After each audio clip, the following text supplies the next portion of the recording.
Damos inicio al curso de Administración Turística y Hotelera 1 y vamos a aperturar la guía de estudio número 4.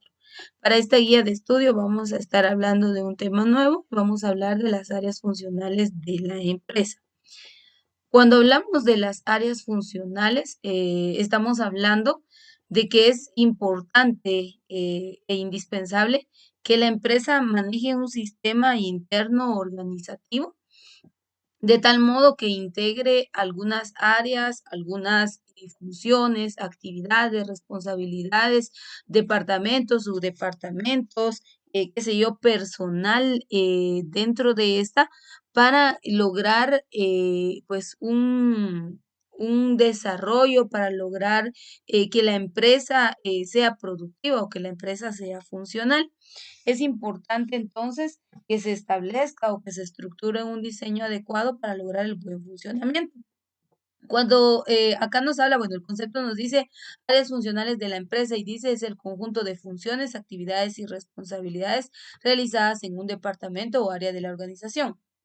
Entonces, cuando la empresa organiza o estructura de una buena manera eh, cómo va a estar conformada internamente, es decir, por departamentos, subdepartamentos, personal en general. Entonces, la empresa logra, a través de esa buena estructuración, logra asignar funciones, actividades y responsabilidades a cada uno de los que integran los distintos departamentos.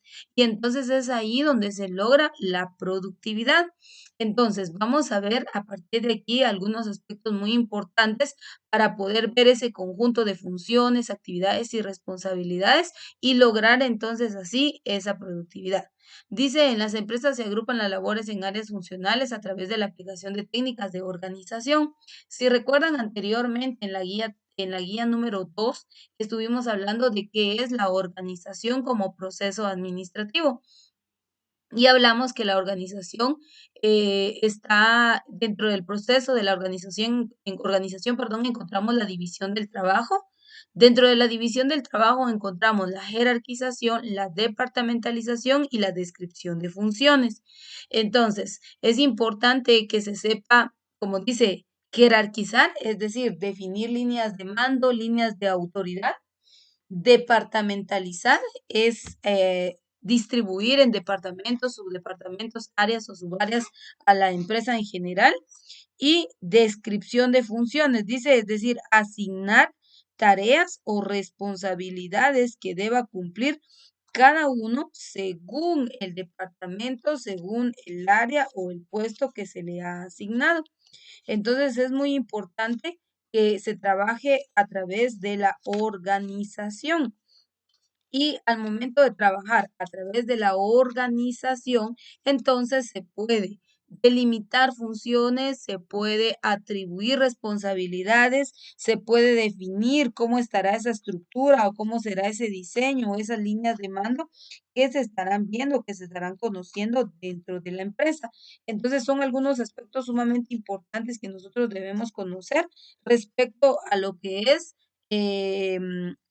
a lo que son las áreas funcionales de la empresa. Entonces dice, para presentar las áreas funcionales y delimitar funciones, responsabilidades y jerarquías, se utilizan los organigramas o gráficas de organización. Y recuerde que ya en el curso de técnicas de funcionamiento estuvimos hablando de que era un organigrama. Entonces usted me comprende ya bastante bien el tema de qué es un organigrama. Y dice, acá hay un breve concepto y dice la representación gráfica o esquema de la forma en que está estructurada la organización. Recuerde que hablamos que hay organigramas verticales, horizontales, mixtos, hay organigramas circulares, funcionales, entre otros, pero en sí pues es el esquema y ese esquema nos muestra esa jerarquía, nos muestra o nos da a conocer esas líneas de mando dentro de la estructura de la empresa. Entonces es muy importante que nosotros conozcamos y manejemos este punto. Ahora bien, cuando nosotros hablamos de las áreas funcionales, aquí vamos a ver algunas de las que son sumamente importantes, ¿sí? Vamos a conocer cuáles son las que deberían de estar como base dentro de la estructura de la empresa. Voy a minimizar acá para que las puedan ver todas. Y entonces nos habla, bueno, voy a minimizar un poco más. Ahí está. Nos está hablando de 7 áreas. Toda empresa tiene que tener personal, finanzas, administración de materiales, producción, mercadotecnia, sistemas y staff. Entonces, al integrar estas 7 áreas, entonces vamos a lograr la productividad, vamos a lograr que la empresa esté bien enfocada, que la empresa esté bien organizada. Por eso es que está hablando de las áreas funcionales, es decir, lograr esa organización, lograr esa estructura dentro de la empresa y para poder hacer esto, vamos a conocer antes cuál es la importancia, por qué se tienen que integrar las áreas funcionales o por qué es importante mantener la organización a través de las áreas funcionales.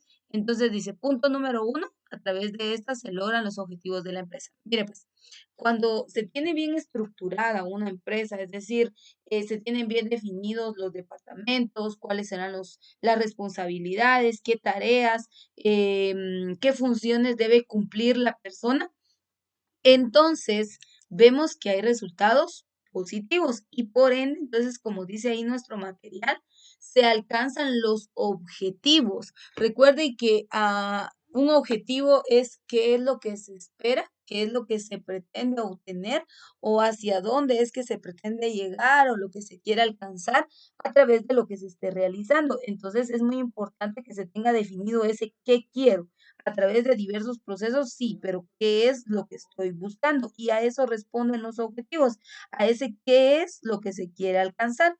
Entonces, ese es el punto número uno. A través de tener una buena organización a través de los departamentos, el personal y las áreas, entonces se logra o se alcanzan los objetivos. Punto número dos, y dice, su existencia permite una mayor eficiencia y eficacia. Recuerde que estos dos términos ya se los expliqué en la guía número uno. Y la eficiencia responde a hacer las cosas bien, sin invertir tanto recurso y con la máxima calidad. La eficacia responde a hacer, como decimos nosotros en el buen chapín, ¿verdad? Ustedes rápidos, a hacer las cosas lo más pronto posible, lo más, nosotros utilizamos algunas otras palabras, ¿verdad? Ustedes, pero la eficacia responde a ser bastante productivo, o sea, tener resultados y en un tiempo récord, a eso responde la eficacia. Entonces aquí está diciendo, su existencia permite una mayor eficiencia y eficacia, es decir, su existencia permite que se hagan las cosas bien, bien hechas, sin tanto recurso y sin perder tanto tiempo, promovida por la especialización, la cual elimina la duplicidad de esfuerzos y facilita la optimización de recursos. Es decir, que cuando se han definido bien cargos o puestos, cuando se ha asignado bien al trabajador en un área específica, acorde a sus habilidades y destrezas, acorde a la capacidad que éste tiene, entonces se logra la especialización y entonces se logra la optimización, es decir, el aprovechamiento del recurso. ¿Qué recursos? Recuerde que hablamos que la administración tiene 3 recursos, que son el económico, humano y material. Entonces se sabe utilizar lo que se va a involucrar para realizar las diversas actividades. Punto 3. Delimita funciones y jerarquías. Cuando hay una buena estructura organizativa, cuando se ha asignado el personal acorde al departamento y se han agregado los departamentos acorde a las necesidades de la empresa, entonces cada quien sabe cuáles son sus tareas, cada quien sabe cuáles son sus responsabilidades, sabe hasta dónde debe llegar y qué es lo que debe cumplir. Por eso acá nos está diciendo que delimita funciones y jerarquías. Son indispensables para trabajar eficientemente, ya vimos ese punto anteriormente y dice, el dueño dirige o conoce a los trabajadores. ¿Por qué? Porque hay una buena estructura. Bueno, en empresas pequeñas, porque en empresas grandes a veces pues, no se tiene relación con todos. A veces no se maneja la información de todos los trabajadores. Entonces no puede haber acceso, pero es porque la empresa es demasiado grande. Los propietarios, dice, los problemas, perdón, de producción, finanzas, ventas y personal son tan reducidos que el propietario puede resolverlos y realizar las actividades inherentes a estas funciones. Entonces vemos que sí van a haber problemas, sí se van a presentar algún tipo de situaciones, pero el dueño, en la jerarquía, el superior, pues va a poder resolver porque va a haber una buena estructura organizativa. Entonces, esa es la importancia de saber delegar, de saber distribuir al personal, de saber asignarle un trabajo en específico, de poder distribuir a las funciones o responsabilidades acorde a los distintos cargos o puestos que se deben desarrollar. Entonces, esto es la importancia del por qué surgen las áreas funcionales. Pero de hecho, pues eso no es solamente lo más importante, ¿verdad? Ahora, para poder distribuir o para poder agregar o poder asignar un cargo puesto y delegar tareas o responsabilidades, todas las empresas realizan dos procesos y existe el proceso de reclutamiento y el proceso de selección del personal. ¿En qué consiste cada uno de ellos? Ahora vamos a ver cuál es la base de estos procesos. Todas las empresas en algún momento van a llegar a necesitar personal en diferentes áreas, o sea, cual sea el área, van a necesitar ocupar personal. Para poder agregar personal a las distintas áreas, ellos tienen que hacer una evaluación previa y saber si la persona es apta para ocupar dicho cargo o puesto. Entonces, al hacer ese sondeo, ellos hacen o antes de contratar personal para los distintos departamentos, ellos llevan a cabo dos procesos, el reclutamiento y la selección del personal. ¿Esto es lo mismo? No, no es lo mismo hablar de reclutar que de seleccionar. De hecho, ninguna de las dos etapas o fases nos indica que la persona pues vaya a ser contratada o que la persona ya forme parte del equipo profesional de la empresa. No nos confirma. Entonces, esto solamente es parte del proceso que las empresas realizan para captar la atención de todos aquellos interesados en ocupar cualquier cargo o puesto dentro de la empresa. Y ya luego, cuando ellos han hecho ya el proceso de reclutamiento, entonces ellos proceden a la selección y a través de la selección la contratación del personal. Pero previo a eso no hay contratación. Entonces, ¿en qué consiste cada una de las dos fases? El primero, reclutamiento. Miren, pues yo creo que todos lo han visto y de hecho algunos hemos optado a algún puesto laboral a través del proceso de reclutamiento. Y yo sé que a veces en el periódico, en una revista, de repente en un anuncio de alguna página de internet, de repente en algún volante, algún afiche, de repente en algún poste o alguna pared, usted vio un anuncio en donde dice empresa X contratará personal y enlista ahí el tipo de profesional que quiere. ¿Qué ofrecemos? Y entonces da todo lo que la empresa está ofreciendo para ocupar el cargo puesto. Allí lo que está haciendo la empresa es reclutar, es decir, atraer a personas interesadas o que deseen laborar para la empresa y obviamente que quieran ocupar algún cargo puesto dentro de esta. Entonces, el propósito del reclutamiento es atraer para que posteriormente se vaya al proceso de selección, porque obviamente van a llegar personas con diferentes títulos profesionales, personas con diferentes habilidades y destrezas, con diversas capacidades. Entonces, la empresa posteriormente va a pasar a la selección. Entonces, por eso aquí nos dice, es un conjunto de actividades cuya finalidad es atraer personal debidamente calificado para ocupar puestos dentro de la organización.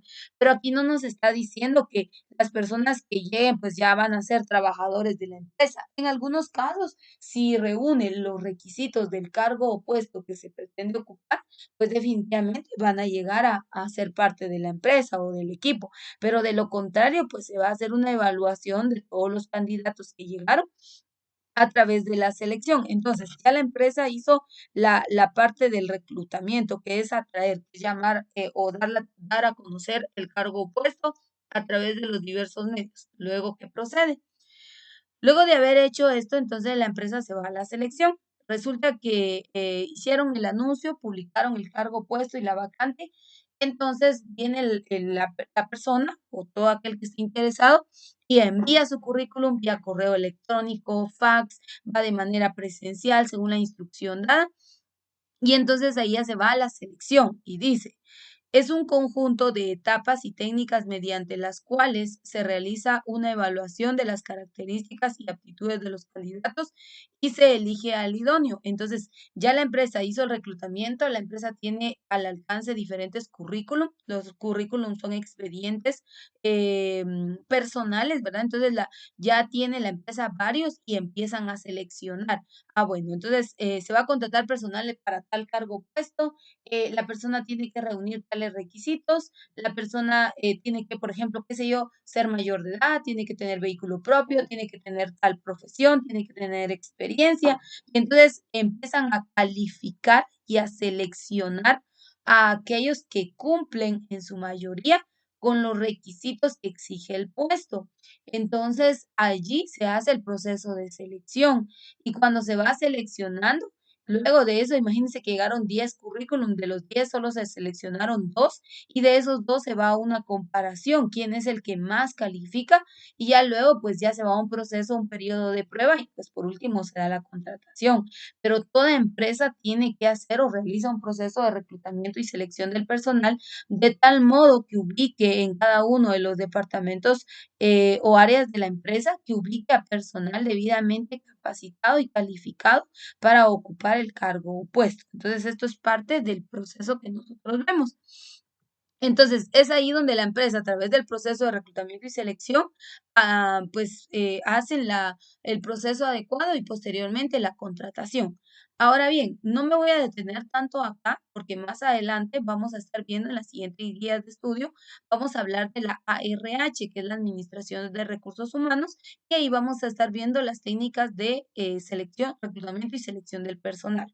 Ahora bien, después de que la empresa ha realizado el proceso de reclutamiento y ha seleccionado personal, entonces la empresa se va a lo que es la administración de sueldos y salarios, prestaciones, administración de nóminas. Entonces, como bien saben, pues cada trabajo es digno de un salario, esto lo dice el Código de Trabajo, y bueno, para regular la relación patrono-trabajador también es importante que ustedes sepan existe el Ministerio de Trabajo. El Ministerio de Trabajo es la institución creada con el fin de, pues, de que si en algún momento se presenta algún tipo de anomalía, algún tipo de reporte, algún tipo de insatisfacción por parte del trabajador, el Ministerio de Trabajo, pues, visita a la empresa y evalúa qué es lo que está sucediendo. Entonces, es como un intermediario entre el patrono y el trabajador.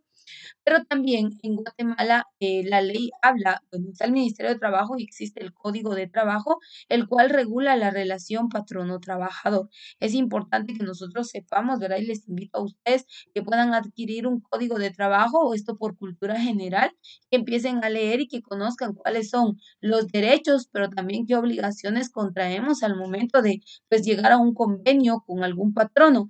Siempre se pacta una relación laboral, patrono-trabajador, y esto pues queda plasmado a través de un documento legal que es el contrato o convenio laboral. La ley también habla, por ejemplo, de cuántas horas debemos laborar. Según la ley, debemos laborar 8 horas diarias. Si laboramos después de esas 8 horas, son horas extras. La ley habla de un sueldo máximo, de un sueldo mínimo para el sector público, privado y el área de maquilas. La ley habla de que tenemos derecho a las prestaciones de ley. A continuación, pues vamos a ver una tabla con las prestaciones de ley que están autorizadas en Guatemala.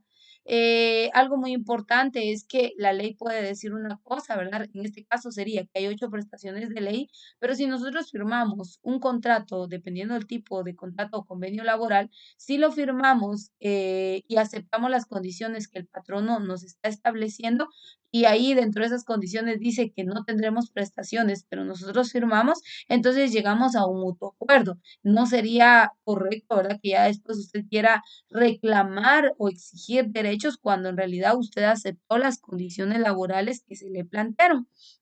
Entonces es importante que conozcamos ese sistema, ¿verdad? Y por eso les digo, les invito a comprar un código de trabajo y que lo empiecen a leer y así conocer cuáles son esos derechos y obligaciones que vamos contrayendo como profesionales y siendo parte de, qué sé yo, cualquier empresa.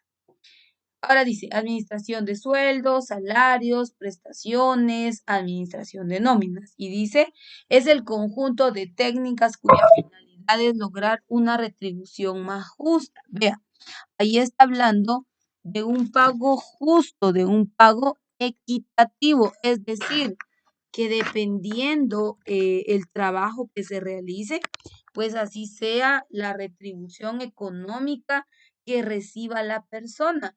Y aquí vamos a esclarecer algunos puntos. Mire, pues, sin afán de menoscabar, sin afán de ofender sensibilidades, tenemos que comprender que bueno, todo trabajo dignifica a la persona, pero hay trabajos, hay cargos o puestos, perdón, en donde la responsabilidad es mayor, en donde el compromiso, por ejemplo, a un gerente, usted ve que un gerente pues no está realizando ninguna clase de esfuerzo físico, ¿verdad? Él no está realizando tareas pesadas. Usted dirá, no, pero es que no hace nada, este solo está firmando, qué sé yo, documentos o solo está, pues no, en realidad no tiene mucha responsabilidad o tarea física que realizar.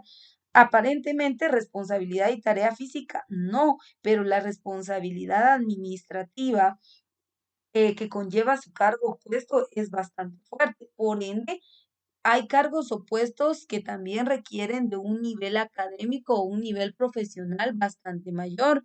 Y si no se posee el conocimiento y la capacidad intelectual, pues obviamente no se puede desenvolver la tarea, las tareas o las responsabilidades que conlleva. Entonces, no es lo mismo hablar en cuanto a sueldos, ¿verdad? Ustedes, de un gerente, de un administrador de empresas, a personal de mantenimiento. Vuelvo y repito, yo no estoy menospreciando o inferiorizando cargos opuestos, pero hablemos de una realidad. El gerente ve aspectos legales, el gerente ve procesos administrativos, el gerente trabaja con el personal, el gerente tiene que tener un conocimiento, un nivel intelectual bastante alto. En sí, pues del gerente dependen muchos aspectos del desarrollo y el crecimiento de la empresa. Entonces, el sueldo de un gerente obviamente va a ser bastante superior. Tiene que tener una especialización profesional. Entonces, a diferencia pues de aquella persona que su trabajo, si bien es cierto, es físico, pero su trabajo gira en torno a mantener sin polvo algunos muebles, mantener limpias algunas áreas, barrer, trapear. Sí, hay un desgaste físico, estoy siendo clara en que sí es cierto, pero no conlleva a una gran responsabilidad. Entonces, esos son algunos puntos que nosotros debemos comprender y ahí es como se trabaja los sueldos, las prestaciones, se hacen cálculos, dependiendo los grados de dificultad o las responsabilidades que conlleve el trabajo asignado, ¿verdad? Ustedes, entonces, dice, el conjunto de técnicas cuya finalidad es lograr una retribución justa y equitativa, es decir, que haya igualdad,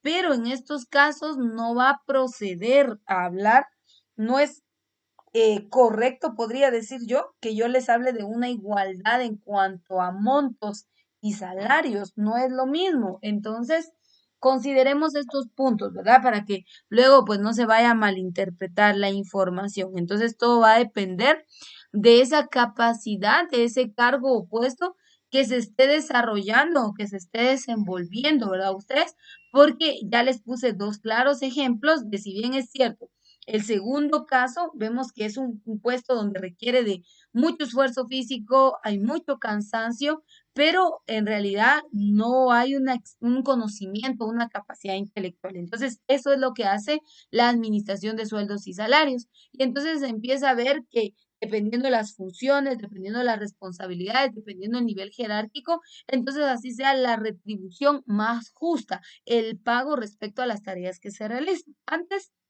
el sistema de pagos era a destajo, era por tarea, es decir, que, por ejemplo, le decía, mire, siembre este terreno y dependiendo su siembra le voy a pagar tanto. Era un ejemplo, eso es un ejemplo que yo les doy. Ahora ya no es así, ¿verdad? Porque ya les dije, la ley establece a través del Código de Trabajo un sueldo máximo, un sueldo mínimo, prestaciones de ley, habla de lo que es al sector maquilas, cuánto deben ganar, Y como ya les dije también, pues habla de los contratos o los convenios laborales y es parte de la relación o el sistema en donde queda pactado ese compromiso que adquiere la empresa y que obviamente el trabajador acepta, ¿verdad? Ustedes, porque nadie pues somos obligados, todos tomamos una decisión y en este caso, pues bueno, me parecen las condiciones, acepto lo que la empresa me está planteando y entonces ya yo desestimé lo que dice la ley al momento de aceptar ese compromiso. Entonces sería irónico, ¿verdad? Ustedes que uno exija más de lo que uno ya llegó a un acuerdo, ¿verdad? Ahora, el contrato laboral es un documento legal y en donde ambas partes se comprometen y llegan a un mutuo acuerdo, es decir, ambos aceptan lo que ya está pactado. Dice, también se le denomina administración de retribuciones o compensaciones. Las funciones básicas son la evaluación de puestos, encuestas salariales, análisis de puestos, salarios incentivos, evaluación del desempeño y administración de nóminas. Pero aquí pues ya no me va a dar tiempo de abarcar todas, las vamos a ir viendo en las siguientes clases. Y veamos el primero, que es la evaluación de puestos. Hay algo que se llama valoración y otro es, una cosa es evaluar y otra cosa es evaluar. Entonces, cuando se evalúa, se está haciendo una supervisión, una inspección, se está llevando un proceso de control, pero cuando se evalúa, se le está dando un valor, ¿sí? Ahora, ¿cómo se le da un valor? ¿Cómo se le atribuye valor al cargo puesto? En este caso sería en un enfoque económico. Entonces, se tiene que analizar y se tiene que conocer qué tareas o qué responsabilidades se deben realizar. Y por eso yo les colocaba el ejemplo de un administrador, del gerente de la empresa al que trabaja en el área de mantenimiento. Si bien es cierto, ambos realizan trabajo, uno de desgaste intelectual, como más de responsabilidad y compromiso legal, y el otro es más físico. Pero obviamente al momento de evaluar los puestos, ¿quién tendría un grado mayor de dificultad? Yo creo que por no limpiar o barrer un área, un salón, una esquina o un espacio de trabajo, definitivamente no van a procesar a ninguna persona, ¿verdad? Ustedes, pero ya por un desfalco, un desfase financiero, definitivamente sí habrá un proceso legal. Entonces, a ese punto vamos, de que cada cargo puesto tiene un nivel jerárquico, un nivel de responsabilidad. Entonces, estamos viendo este tema, está bastante interesante, pero nos vamos a detener hasta acá por cuestión de tiempo. Así que con esto concluimos la primera parte de la guía de estudio número 4.